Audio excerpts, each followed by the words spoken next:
नमस्ते दोस्तों। क्या कभी सोचा है कि जब हम कोई बॉल ऊपर फेंकते हैं तो वो हमेशा नीचे ही क्यों आती है? या सारे प्लैनेट सूरज के चारों ओर एक ही रास्ते पर क्यों घूमते रहते हैं? ऐसा लगता है ना जैसे कोई इनविजिबल मैजिक सब कुछ कंट्रोल कर रहा है। तो आज हम उन्हीं छिपे हुए मैजिकल रूल्स के बारे में जानेंगे जो हमारी पूरी दुनिया को चलाते हैं। ये वाली फीलिंग तो हम सब जानते हैं ना। जैसे ही गाड़ी आगे बढ़ती है हम पीछे सीट से चिपक जाते हैं। पर ऐसा होता क्यों है? ये कोई जादू नहीं बल्कि प्योर साइंस है और इसका जवाब बहुत मजेदार है। जी हाँ, इसका सीक्रेट छिपा है 3 सुपर रूल्स में। और पता है ये रूल्स कब लिखे गए थे? 300 साल से भी पहले। एक सुपर जीनियस थे सर आइजैक न्यूटन, जिन्होंने इन 3 पावरफुल नियमों को दुनिया को दिया और हमेशा के लिए हमारा साइंस को देखने का नजरिया ही बदल दिया। तो चलिए पहले नियम से शुरू करते हैं। इसे हम मजे में कह सकते हैं चीजों की अपनी जिद। ये नियम बताता है कि चीजों को वैसा ही रहना पसंद है जैसी वो हैं, बिल्कुल हमारी तरह। कभी कभी अरे वाह, ये तो लैटिन भाषा में है। इसी भाषा में न्यूटन ने अपना ओरिजिनल रूल लिखा था। ये किसी पुराने मैजिक स्पेल जैसा लग रहा है ना, पर इसका मतलब बहुत ही सिंपल और कूल है। इसका आसान सा मतलब है कि चीजें थोड़ी आलसी होती हैं। वो जो कर रही हैं बस वही करते रहना चाहती हैं। अगर कोई चीज रुकी है तो वो खुद से नहीं हिलेगी, और अगर कोई चीज चल रही है तो वो तब तक नहीं रुकेगी जब तक कोई उसे जबरदस्ती रोके नहीं। साइंस की भाषा में इसी जिद को जड़त्व या इनर्शिया कहते हैं। ये रूल हमारी दुनिया में हर जगह है। टेबल पर रखी बुक तब तक वहीं पड़ी रहती है जब तक हम उसे उठाते नहीं। और याद है जब बस या गाड़ी में अचानक ब्रेक लगता है तो हमारी बॉडी आगे की तरफ क्यों जाती है? क्योंकि हमारी बॉडी अभी भी चलना चाहती है। यही तो इनर्शिया है, और इसीलिए कार में सीट बेल्ट लगाना इतना जरूरी है। चलिए अब आते हैं दूसरे नियम पर। यह नियम हमें बताता है कि किसी चीज को धक्का देने, उसके वजन और उसकी स्पीड बदलने के बीच क्या कनेक्शन है। ये बहुत इंटरेस्टिंग है। लो जी, आ गया एक और पावरफुल मंत्र सीधे न्यूटन की किताब से। ये हमें बताता है कि चीजों की स्पीड कैसे बदलती है। ये साइंस का शायद सबसे फेमस फॉर्मूला है, F=ma, मतलब फोर्स इक्वल्स मास टाइम्स एक्सेलरेशन। चलो इसे आसान बनाते हैं। फोर्स मतलब धक्का या खिंचाव, मास मतलब कोई चीज कितनी भारी है, और एक्सेलरेशन मतलब उसकी स्पीड कितनी तेजी से बदल रही है। तो जितना ज्यादा फोर्स लगाओगे उतनी तेजी से स्पीड बदलेगी।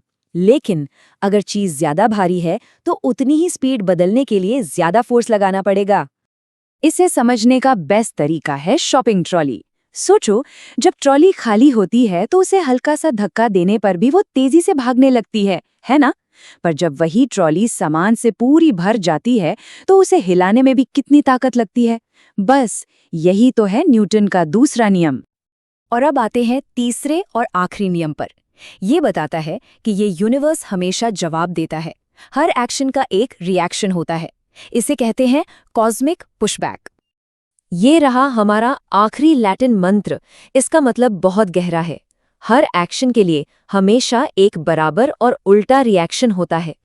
इसका सीधा सा मतलब है कि फोर्स कभी अकेला नहीं होता, वो हमेशा जोड़ी में आता है, जैसे बेस्ट फ्रेंड्स। जब आप किसी चीज को धक्का देते हैं तो वो चीज भी आपको उतने ही फोर्स से वापस धक्का देती है ना कमाल की बात? इसके एग्जाम्पल्स तो हर जगह हैं। जब आप किसी नाव से किनारे पर कूदते हो तो आपकी कूदते ही नाव पीछे चली जाती है। पता है क्यों? क्योंकि आपने नाव को पीछे धकेला और नाव ने आपको आगे। अरे, जब हम चलते हैं तो असल में हम धरती को अपने पैरों से पीछे धकेल रहे होते हैं और धरती हमें आगे धकेलती है। और बड़े बड़े रॉकेट्स भी इसी नियम पर काम करके आसमान में उड़ते हैं। तो देखा, ये नियम सिर्फ पुरानी किताबों में लिखे हुए नहीं है, ये तो हमारी दुनिया को हर पल हर सेकंड चला रहे हैं। चलो देखते हैं कैसे। सोचो, आपका फेवरेट क्रिकेटर जब 6 मारता है तो वो न्यूटन के दूसरे नियम का इस्तेमाल करता है। या इंजीनियर्स जब बड़े बड़े ब्रिज या बिल्डिंग्स बनाते हैं तो वो तीसरे नियम का ध्यान रखते हैं। अरे, हम सब जब दरवाजा खोलते हैं या साइकिल चलाते हैं तो इन नियमों का ही तो इस्तेमाल करते हैं। ये हर जगह हैं। लेकिन कहानी में एक छोटा सा ट्विस्ट है। न्यूटन के ये नियम एकदम परफेक्टली काम करें, इसके लिए उन्हें खास तरह का स्टेज चाहिए होता है। चलिए समझते हैं कि इसका क्या मतलब है। इसे कहते हैं इनर्शियल फ्रेम ऑफ रेफरेंस। थोड़ा भारी शब्द है ना, चलो आसान करते हैं। बस ये सोचो कि ये एक ऐसी शांत और स्टेबल जगह है जो ना तो हिल रही है, ना घूम रही है, न ही उसकी स्पीड बदल रही है। जैसे स्पेस में शांति से तैरता हुआ एक स्पेसशिप। ऐसी शांत जगहों पर ही न्यूटन के नियम 100% परफेक्टली काम करते हैं। न्यूटन के इन 3 नियमों ने हमें अपनी दुनिया को समझने के लिए एक जादुई चाबी दे दी। ये आज भी उतने ही सच हैं। पर साइंस का सफर यहाँ खत्म नहीं होता। इसने एक नया सवाल खड़ा किया।